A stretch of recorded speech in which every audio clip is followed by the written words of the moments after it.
Le 20h de Ruquier. Laurent Ruquier, Julie Hamet. Bonsoir ou bonsoir, dans tous les cas, merci de regarder BFM TV. Dans un instant, nous reviendrons sur cette affaire du sénateur Joël Guerriau, soupçonné d'avoir drogué une députée, mis en examen depuis et placé sous contrôle judiciaire, entre autres avec pour invité sur ce plateau Sandrine Rousseau, qu'on remercie de venir nous rejoindre. C'est pas la seule invitée, d'ailleurs. Nous avons aussi le docteur Amine Benyamina, qui est la présidente de la Fédération française d'addictologie, et Marie-Christine Tabé, auteure de Sexus Diabolicus. Bienvenue à tous les trois. Avant de parler de cette affaire, on a une nouvelle rubrique dans cette émission. Et vous allez voir que c'est justement de cette affaire qu'elle va traiter, cette rubrique, parce que les humoristes sur les différentes radios ont évidemment été inspirés ce matin. Notre rubrique s'appelle « Tous au poste ». C'est une sorte de best-of qui va d'une radio à une autre que nous vous proposons maintenant. Ça dure seulement quelques minutes et on va retrouver Daniel Morin de France Inter, Arnaud Demanche de RMC, Mathieu Noël, France Inter et Philippe Cavrivière, RTL, qui justement ont traité de cette affaire dont on va parler dans quelques minutes. Mais quelle histoire! Ce sénateur qui aurait drogué une députée pour abuser d'elle. Il aurait mis de l'ecstasy dans son verre. Le gars est mis en examen et placé sous contrôle judiciaire. Tout semble l'accabler, mais son avocat évoque un accident. Mais comment c'est un accident? D'où un accident? Comment est-ce que tu peux mettre de l'ecstasy dans un verre par accident? Personne ne comprend. Je veux dire, quand t'es sénateur, pour endormir une femme, t'as pas besoin de la droguer. T'as juste à lui parler de ton boulot. Tu sais, en commission des finances, on est sur l'amendement de la réforme territoriale proposée par le sénateur de la Manche et... ça part direct. Joël, alias Tuffer du 44 sur le groupe WhatsApp des sénateurs, qui a vécu ensuite un enchaînement de petits hasards malheureux puisque la veille du dîner avec Sandrine Josso, la plaignante, affectée par la mort de son chat, il décide de se dissoudre un peu de la juvamine dans une coupe de champagne que finalement il ne boit pas, qu'il met alors dans un placard, comme on fait tous quand on réalise qu'on a oublié de boire sa coupe de champagne parce qu'on n'a pas dévié.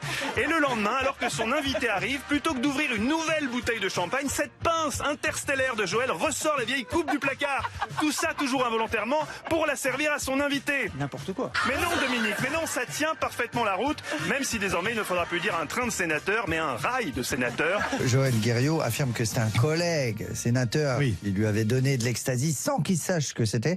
Et c'est un cadeau original, la drogue, surtout à un copain de 66 ans. C'est vrai qu'au départ, tu pars plus sur une compile de Daniel Guichard ou une tondeuse Blague et Decker, alors que pas du tout. Noël approche, offrez donc un cadeau original à vos anciens. La drogue. Oh, viens voir Simone, ce que nos enfants nous ont offert. De la cocaïne, j'en avais marre des écharpes. On a retrouvé dans les urines du sénateur Guerriau des traces d'amphétamine, d'opiacés, de cannabis, de méthadone, de cocaïne et de MDMA. Snoop Dogg! T'es chargé, mon Joël, hein. Lui, il éternue sur un cycliste, le mec peut gagner le Tour de France. On croyait que le Sénat, c'était un EHPAD. On découvre en réalité, c'est Medellín. Les mecs s'échangent de la cave dans les couloirs. Peut-être que Gérard Archer, en fait, c'est le Pablo Escobar français. Et vous êtes bien où, cabrón? Ils me prennent pour un vieux glouton, mais en fait, ils comptent tous les temps de la drogue, nous parlez de Luxembourg. Extradit, MDMA, surtout la substance préférée des sénateurs, le Viagra. Ils en consomment plus qu'un acteur porno. C'est la pire défense que j'ai jamais vue. Même la défense de Gibraltar, elle était meilleure. Ça, l'histoire.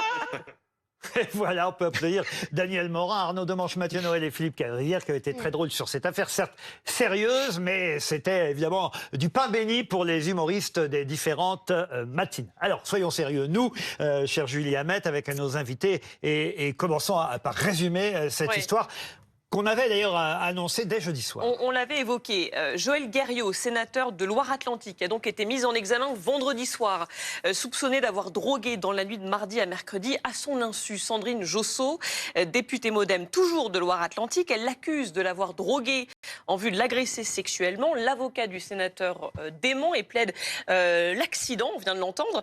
Ça a des conséquences politiques puisque Gérard Larcher, le président du Sénat, demande à Joël Guerriau de se mettre en retrait de toutes ses activités liées à son mandat après sa mise en examen. Peut-être qu'on peut écouter la députée ce soir. Elle était l'invitée de nos confrères de C'est à vous. Elle raconte ce qui s'est passé ce soir-là. On a trinqué une deuxième fois, encore une troisième fois. En fait, je trouvais ça bizarre qu'il veuille qu'on trinque comme ça pour que je boive. Il était dans la cuisine et il remet un sachet blanc dans un tiroir sous le plan de travail.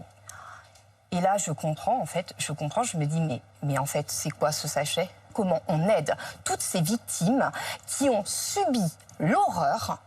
Comment on les aide à se reconstruire aujourd'hui? Comment? Je souhaite qu'on pose le sujet, qu'on le regarde en face et qu'on mette en place très rapidement une vraie sensibilisation de la population à ce sujet pour les préserver tous, que ce soit quel que soit l'âge. Parce qu'on parle de ça dans les bars, etc. Mais c'est partout. Moi, ça m'est arrivé, mais ça arrive à plein de gens. Je l'ai entendu de mes oreilles, de la part des infirmières et des médecins. Donc c'est sensibiliser et accompagner la réparation de toutes ces personnes qui ont vécu l'horreur. Sandrine Josso qui témoignait donc chez nos confrères de C'est à vous sur France 5. Tout à l'heure, on a entendu évidemment les humoristes, c'est leur métier, rire de cette affaire, mais c'est une affaire qu'on peut et qu'on doit prendre au sérieux. Sandrine Rousseau, bonsoir. Est-ce que vous êtes tombée des nues ou est-ce que c'est quelque chose que vous estimez, que vous pensez courant dans le monde politique? J'espère quand même que ça n'est pas courant. Après, je suis pas tombée des nues non plus, et je pense que là, il y a quand même. Pourquoi vous n'êtes pas tombée des nues? Mais parce que des affaires de violence sexuelle dans le monde politique, il y en a. Et que, enfin, voilà, il n'y a pas beaucoup de femmes qui parlent, mais parce que c'est compliqué, parce que les hommes sont encore très protégés, parce que on met beaucoup en doute la parole des femmes. Et là, je voudrais saluer le fait que pour la première fois, j'ai l'impression qu'on n'a pas tellement mis en doute la parole de Sandrine Josso. Mais imaginez que ça soit arrivé, par exemple, à la collaboratrice de Joël Guerriau. Je ne suis pas sûre qu'on aurait pris ses déclarations au pied de la lettre, comme on l'a fait. C'est son statut de député qui la rend crédible. Plus. En fait, d'une certaine manière, comme c'est quelqu'un qui a un pouvoir elle aussi et qui est dans la place, on a tout de suite, on a cru sa parole, elle était crédible aux yeux de tout le monde et donc sa parole a été entendue. Mais combien, en fait, imaginez un instant que ce soit une collaboratrice ou une voisine ou quelqu'un sur sa circonscription, est-ce qu'on aurait cru de la même manière? Je rappelle quand même que par exemple, Damien Abad est encore sur les bancs de l'Assemblée. Aujourd'hui, la parole de ces victimes a été suffisamment remise en cause pour qu'on ne juge pas nécessaire qu'il soit sorti du groupe Renaissance, pour qu'on ne juge pas nécessaire qu'il puisse se retirer de l'Assemblée nationale. Donc en fait, moi j'ai dénoncé des violences sexuelles il y a 6 ans maintenant, il y a 7 ans même.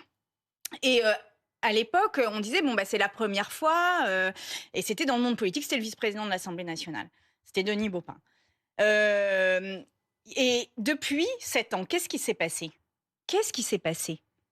En fait, il n'y a pas de peine d'inéligibilité pour les hommes élus qui se rendent coupables de ce type d'agression. Pour l'instant, il reste violence. présumé innocent, Bien faut sûr, le rappeler aussi. Bien sûr, mais puisque c'est le sujet, discutons quand même de ce qui a avancé sur les violences sexuelles. Il n'y a pas d'inéligibilité. Il n'y a pas eu de démission de ministres ou de députés qui ont été convaincus ou qui ont subi des accusations, enfin qui sont soumis à des accusations de viol ou d'agression sexuelle. Donc en fait, on est dans une espèce de statu quo où il y a une forme de protection des personnes au titre de cette présomption d'innocence. Mais là, pour la première fois, je trouve que quelque chose est en train de changer, qui est que pour la première fois, cette députée, et probablement parce que c'est une députée, sa parole est crue. Ce que je voudrais dire quand même aussi pour compléter, c'est que s'il teste cette technique sur une députée, je ne serais pas surprise, du moins, qu'il y ait d'autres victimes que elle, parce que je trouve qu'il y a derrière quand même quelque chose qui ressemblerait à un mode opératoire. Et évidemment, il y a la présomption d'innocence, mais je ne serais pas surprise que dans les jours qui arrivent, il y ait de nouvelles révélations. Et par ailleurs, je voudrais quand même dire que c'est un mode opératoire qui est très courant et dans les soirées étudiantes, mais aussi dans le reste de la population. Et rien que d'en discuter depuis cette affaire Joël Guerriau, eh bien, nombreuses femmes autour de moi, par exemple, ont dit avoir été droguées au GHB ou avoir connu des troubles très étranges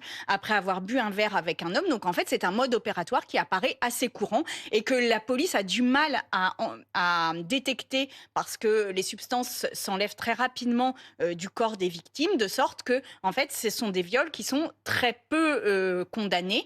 Aujourd'hui, le taux de condamnation des viols en France est de 0,6%. Je le redis parce que ça veut dire que 99,4% des viols ne sont jamais condamnés en France, ce qui pose un problème de législation. On va demander à Marie-Christine Tabé, qui a publié Sexus Diabolicus, si c'est chose courante dans la vie politique. Je posais la question à Sandrine Rousseau. Vous avez fait, pas seulement sur ce sujet, mais un livre, entre autres, sur ces aspects, on va dire, cachés de la vie politique française. Oui, alors pour aller dans le sens de Sandrine Rousseau, c'est vrai que lorsqu'elle évoque la position des collaboratrices, il y a peu d'enquêtes sur ce sujet-là, mais enfin, il y a quand même une enquête, nous, qui nous avait assez frappés En 2019, une collaboratrice à l'Assemblée nationale sur 5 disait avoir été victime d'agressions sexuelle. 1 sur 5. Une sur 5 Une sur 5. en 2019. Et sur un autre réseau que vous connaissez peut-être, qui est le réseau élu local. Alors là, c'est un sondage encore plus récent. Sur 1000 élus locaux, il y en a 74% qui disaient avoir été victimes d'injures, de blagues. Alors bon, là, on est sur un registre plus large, mais 74%, c'est beaucoup. Et je crois que 1 sur 3 disait avoir pensé arrêter la politique pour ces raisons-là. Bon, et en même temps, là où je suis plus optimiste que vous, c'est vrai qu'on n'a pas entendu cette fois « ce n'est pas l'homme que j'ai connu, ce n'est pas l'homme politique avec lequel je travaille ». Il a été quand même assez vite démis. Si, sur sa circonscription notamment, il y a des personnes qui disent ah ben non mais c'est un homme bien, etc. Oui, mais en effet dans le débat politique on l'a pas entendu. Il y a toujours un voisin qui dit on se doutait pas. Non mais dans le débat politique on l'a pas entendu. Et ça c'est une nouvelle. Il y a eu certaines manchettes de journaux qui ont titré c'était pourtant un bon père de famille, etc. Oui, tout à fait. Une euphémisation quand même assez problématique. Il a été peu soutenu par la classe politique quand même. Et c'est vrai qu'il est Larcher a d'ailleurs demandé tout à l'heure sa mise en retrait. Sa mise en retrait de toutes ses activités liées à son mandat sur sa défense, sur la défense de Joël Guerriau. On l'a compris, il dit en gros que la substance se serait retrouvée par accident dans cette coupe adressée à la députée. Et puis son avocat évoque des circonstances familiales compliquées. Le chat, c'est pas la chat notamment. Je crois qu'il va très vite changer d'avocat. Et un on ami écoute malade les explications de l'avocat. Il était dans un état très perturbé, très éprouvé, à la fois à la suite de la campagne, mais aussi pour des raisons personnelles. Vous avez peut-être entendu parler de cette histoire de chat. C'est un chat qu'il a depuis 20 ans avec sa femme et ses 5 enfants. Ils y sont très attachés. Et c'est un chat en fin de vie. D'ailleurs, il est mort quelques heures après. Il est mort mardi matin. Il était dans un état il était en fin de vie. Il a aussi rencontré dans la journée de lundi un ami qui était en chimiothérapie et qui n'a pas reconnu parce qu'il avait perdu tous ses cheveux et qui lui aussi est quasiment en fin de vie. Donc, il a été très éprouvé dans la journée de lundi. J'ai toujours hésité, moi. J'ai fait cabaret comédien et j'aurais dû faire avocat parce que je trouve que quand même, c'est un métier formidable. On arrive à dire des choses absolument incroyables. C'est un métier de scène, avocat. Quand je vois ce que vient de dire ce monsieur, c'est absolument hallucinant. Ça vous fait rire, Jean-Sébastien Ferjou? Malheureusement, l'histoire qu'il y a derrière est tout sauf drôle. Non, mais c'est grotesque parce que si tous les gens qui perdaient leur chat, qui avaient des difficultés dans leur famille ou qui perdaient une élection se mettaient à droguer les jeunes femmes qui passent ou les femmes qui passent à proximité, mais dans quel monde vivrions-nous? Mais je ne comprends même pas comment on peut en arriver. Même parce qu'en disant ça, il minimise la gravité des faits. C'est comme si finalement on va pas très bien. Alors, je veux dire, il l'a pas, je sais pas quoi. Ils se sont pas engueulés pour parler de manière triviale. Il a essayé de la violer. Et peut-être même de mettre sa vie en danger parce que manifestement il a mis une dose qui aurait pu être très dangereuse pour Madame Josso. Donc cet avocat, mais je comprends même pas d'ailleurs ce qu'il peut espérer gagner avec une telle défense. C'est absolument grotesque. On va parler des drogues dans un instant avec le docteur Benyamina, mais avant, Louison, une réaction. Mais c'est ça, c'est que si c'est son chat, regardez tout ce qu'il y a dans son sang. Enfin, on dirait un mec qui vient de Technival. Enfin, c'est pas possible. Et c'est peut-être pour ça d'ailleurs que ça n'a pas marché ce côté le bon père de famille, c'est que ses analyses de sang ont montré que c'est pas un type qui a glissé dans une petite flaque de cocaïne. Il y a un flagrant délit. Il y a un flagrant délit. De cannabis, de cocaïne, de méthadone et d'MDMA. C'est un festival. Je rappelle quand même que ce sont des circonstances aggravantes. Ce sont des circonstances aggravantes. De prendre de la drogue ou d'être alcoolisé au moment des faits, c'est une circonstance aggravante pour les auteurs des faits. Donc le fait que cette défense est lunaire, mais alors lunaire vraiment, parce que si à chaque fois qu'un chat est malade, on viole une femme, enfin je ne comprends même pas comment c'est possible de poser ça. Peut-être que l'avocat venait de prendre un verre avec son client. Non mais en fait on en rit, mais c'est dramatique d'avoir des défenses comme ça aujourd'hui en 2023 en France, après MeToo, après des années de MeToo, avoir ces défenses-là, c'est scandaleux. Et c'est un sénateur, il a une responsabilité, il est élu du peuple. En fait, ça va quoi. On n'a pas à avoir ce type de défense et on n'a pas à entendre ce type de défense. On est d'accord avec vous, Sandrine Rousseau. Docteur Amine Benyamina, vous avez entendu ce cocktail détonnant, j'ai envie de dire. Quel commentaire vous? Non, c'est un cocktail classique des patients qu'on reçoit en consultation. Alors, on est dans une époque où vous avez rarement des monoconsommateurs. On a affaire à des polyexpérimentateurs, des polyconsommateurs. Force est de constater que le Sénat ressemble au peuple pour lequel il... C'est ce que je disais, c'est dans tous les milieux aujourd'hui. Le Sénat ressemble aux gens qu'il représente. j'ai envie de dire, c'est le côté un peu démocratique de la chose. Tous les milieux sont Mais on s'y concernés. attendait pas, il faut reconnaître. Oui, non, mais c'est vrai, tous les milieux sont concernés par la drogue. On pensait que les grandes villes, Paris, Marseille, Lyon, des villes cosmopolites étaient truffées de drogue. Non, vous allez dans les petites campagnes, vous avez un afflux de drogue. Toutes les drogues, notamment les drogues de synthèse, c'est de ça dont il s'agit, concernent tout le monde, y compris pour les gens dont on ne peut pas soupçonner être consommateurs de drogue. Donc, de ce point de vue-là, le sénateur ressemble aux Français. Enfin, tous les gens qui prennent de la drogue ne violent pas leur voisine ou Là, la je parle de la drogue. Non, non, Là, j'ai absolument. parfaitement Sur compris les que vous effets parliez de de ça. l'ecstasy, Mais justement. parce que c'est quand même... Enfin, heureusement que tous les gens, Oui. parce qu'il y a beaucoup de consommateurs de drogue en France, que tous les gens qui font ça, encore une fois, Évidemment. n'essayent pas de violer les personnes de leur entourage, avez d'ailleurs, que raison ce de soit le des dire, femmes ou des Sur hommes. les mais- effets de Alors, l'ecstasy utilisée comme si, drogue du viol. Globalement, c'est- pour avoir en tête un peu comment fonctionnent les drogues, on a 3 grands groupes. Vous avez des drogues qui sont des psychostimulants comme l'ecstasy, la cocaïne. Maintenant, on parle des cathinones. Évidemment, vous avez beaucoup parlé à une époque des 3-MMC, tout ça, qui sont des drogues qui ont pour effet d'augmenter la résistance dans les soirées, qui augmentent le caractère empathique, hein, on appelle ça des drogues empathogènes, entactogènes, le contact. Et pour certaines d'entre elles, pas seules, elles peuvent avoir un effet d'augmentation de la libido. Vous avez des drogues qui ont un effet inverse, c'est-à-dire elles sédatent, elles gèrent le stress, elles ont l'anxiété, et parfois elles sont consommées les deux pour éviter les effets de ce qu'on appelle de la descente, pour ceux que tout le monde connaît ça. Et donc on a affaire à essentiellement ce type de drogue. Alors, pardon, je vous interromps parce que Bien sûr. effectivement, quand on s'administre ces drogues, après tout, j'allais dire chacun fait Bien ce sûr. qu'il veut, mais même si sûr. ça peut être illégal parfois, là, le problème, c'est effectivement d'en donner à quelqu'un d'autre, et généralement, c'est évidemment dans un but sexuel. C'est dans un but sexuel, mais partagé. Depuis le début de cette histoire, ce qui me chiffonne, moi, en tant que patron de la dictologie dans mon service, c'est que on donne. Ça a été dit tout à l'heure par Madame Rousseau. Quand on a une intention de viol, c'est souvent la drogue qui est difficile à retrouver, c'est le GHB, ce qu'on appelle d'ailleurs la drogue du violeur. En revanche, l'ecstasy et les drogues de cette nature, elles sont un peu excitantes, et donc c'est assez rare de les donner en pensant qu'on va finalement faire oublier la personne et la violer. Je pense qu'il y avait peut-être, puisque la preuve biologique est là, hein, là je ne m'avance pas sur le plan juridique, la preuve biologique est là, puisque la victime, on a analysé, on a trouvé de l'ecstasy.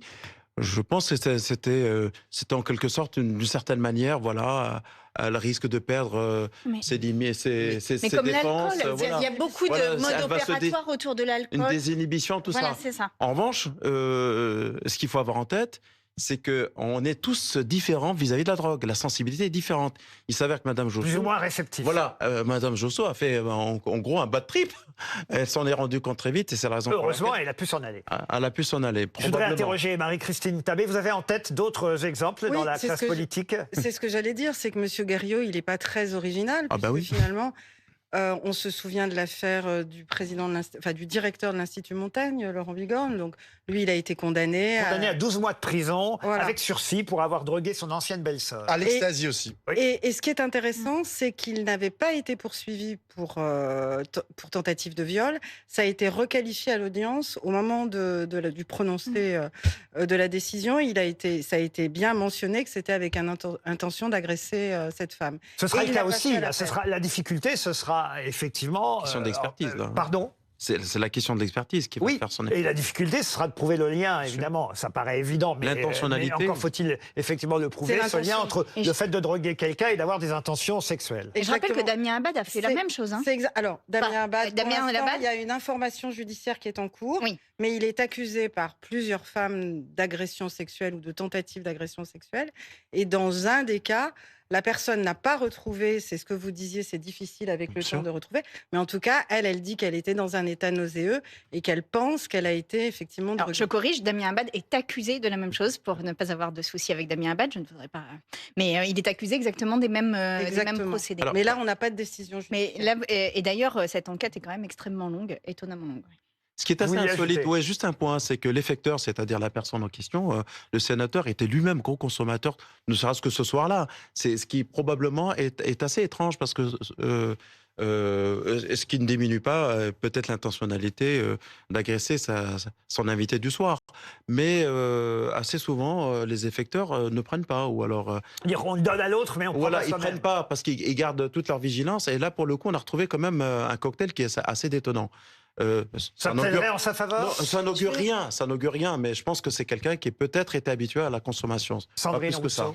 Je dois dire qu'il y a une drogue dont on parle peu, c'est l'alcool, mais il y a aussi un mode opératoire très fréquent dans les cas de viol qui est de faire boire la victime pour que ses défenses s'amenuisent et qu'elle ne soit plus en mesure de dire non. Et ça, les tribunaux ont énormément de mal. Alors quand on arrive à trouver des traces dans le sang des victimes d'ecstasy, de GHB, là, en général, les tribunaux arrivent à passer et la justice arrive à passer. Mais par contre, dans le cas de la drogue, il y a souvent encore une culpabilisation des victimes en disant pourquoi vous avez bu de l'alcool, pourquoi et les victimes, souvent d'ailleurs, n'osent même pas déposer plainte de peur de cette stigmatisation, alors même qu'on s'aperçoit, il y a des enquêtes européennes qui ont été faites là-dessus, qui montrent que c'est un mode opératoire des agresseurs potentiels que de faire boire les victimes pour amoindrir leur défense et obtenir un consentement de façade, c'est-à-dire les forcer en fait à un acte sexuel. Et donc c'est un viol. Et je voudrais dire d'ailleurs que ça se produit beaucoup en soirée étudiante, mais pas que, et que aux femmes qui subissent ça, n'ayez pas honte d'avoir bu de l'alcool. Vous n'aviez pas à subir de violences sexuelles, quand bien même vous aviez bu quelques verres d'alcool. Très juste comme remarque, parce que c'est le fait de ce statut de l'alcool qu'on a en France, qui est celui du produit de la convivialité, du partage, et c'est pas un produit interdit ni illicite. Et donc, de fait, on engage très vite la responsabilité de la personne et on oublie que c'est un psychotrope qui est une des drogues les plus redoutables et les plus faciles à trouver. Marie-Christine Tabé, comment vous expliquez que certains politiques aient recours à ce genre de drogue, de moyens de décompresser, Je ne suis pas en train du tout de les défendre, mais vous avez une explication à ça? Je ne suis pas dans leur tête, heureusement, mais non, je ne sais pas. Non, en tout cas, je ne sais pas si ces nouveaux phénomènes ou de tentatives sous ecstasy ou sous drogue, c'est parce qu'ils osent moins directement faire des avances. Parce que nous, quand on a fait notre enquête, on s'est rendu compte effectivement qu'il y avait la réponse traditionnelle des hommes, c'est de dire mais on n'ose plus, on peut pas. Non. Mais est-ce qu'aujourd'hui, ils ont recours à ça parce qu'ils n'osent plus Non, c'est que ça va plus vite. Vous voulez dire que ça remplacerait le fait d'oser draguer? Non, pas draguer. Non, pas draguer. Je comprends pas ce que vous voulez dire. C'est pas draguer. J'ai du mal à comprendre. Non, c'est pas draguer. C'est-à-dire, je pense qu'avant, on se souvient d'autres affaires précédemment, celles que vous évoquiez. Ils prenaient pas la peine de droguer leurs victimes. Où ils prenaient pas quand même la peine de droguer leurs victimes. Donc, je ne sais pas si aujourd'hui... Non, mais la drogue a toujours été utilisée dans les modes opératoires. Simplement, là, il y a de nouvelles substances qui se sont démocratisées d'une certaine manière. Donc, le GHB en fait partie.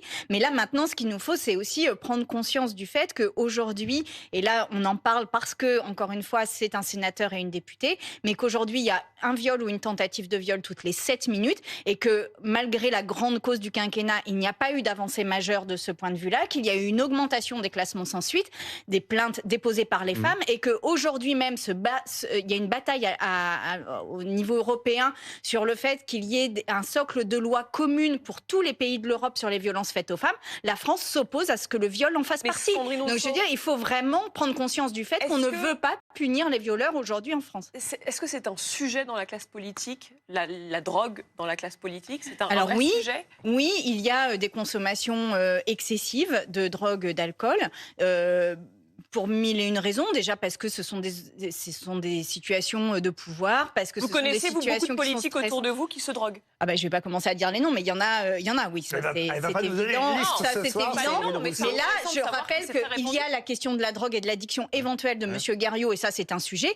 Utiliser de la drogue pour obtenir une relation sexuelle, c'est autre chose que de l'addiction. C'est une stratégie d'agresseur. Exactement, parce qu'en fait, il faut replacer ça dans la domination de l'homme sur la femme qui structure encore notre société. Et à ça, vous rajoutez, vous posiez la question, Laurent, mais est-ce que les politiques, plus particulièrement, blablabla. En vérité, les politiques sont dans des situations de pouvoir, et de pouvoir exacerbée. Et donc, c'est à ce titre-là que parfois, ils sont dans des sentiments d'impunité et ils se disent, bon, bah, très bien, j'ai le droit de toucher la femme, j'ai le droit de droguer la femme. Et d'ailleurs, ce Joël Guerriau, il est quand même, c'est un législateur. Donc, il sait très bien ce qu'il risque. Mais il sait aussi qu'il est sénateur. Et donc, il sait très bien ce qu'il ne risque pas, en fait, en consommant de la drogue. Il doit se sentir protégé, il doit se sentir, dans une situation d'impunité totale. Et très souvent, aujourd'hui, les hommes agissent, en fait, comme ça, à l'encontre des femmes, lorsqu'ils sont dans des situations de pouvoir. Pas uniquement, hein. Il y a bien évidemment des situations où il y a des hommes qui n'ont pas de pouvoir et qui abusent et qui violent des femmes. Mais là, les hommes de pouvoir, moi je pense qu'il faut faire particulièrement attention à la façon dont ils envisagent leur relation avec les femmes. Et dans le milieu politique, nous n'avons pas de parole forte là-dessus. Il n'y a pas eu d'acte très fort condamnant les hommes accusés de violences sexuelles, d'une espèce de mise à l'écart, les obligeant à avoir une forme de mise à l'écart pendant quelque temps. Vraiment, aujourd'hui, on n'a pas de parole forte là-dessus. Je signale, en tout cas, que vendredi prochain, ce sera la journée internationale contre les violences sexistes. Oui, le 25 novembre. Le 25 novembre, précisément. Juste un mot sur l'élection du président en Argentine. Vous avez dû évidemment suivre ça. Je ne sais pas si vous avez tweeté ou réagi, parce que vous avez le tweet facile parfois, Sandrine Rousseau. J'ai vu que vous me le reprochiez. Parfois, mais parfois je trouve que vos tweets sont justes, et dans ces cas-là, je le dis aussi ici. Peut-être vous l'aurez remarqué, mais je voudrais vous faire voir un tweet d'Éric Nolot. Je sais que c'est pas forcément votre ami, Éric Nolot. et justement, il a tweeté sur l'élection du président argentin: le monde va mal, très mal. Vous êtes d'accord avec Éric Nolot ?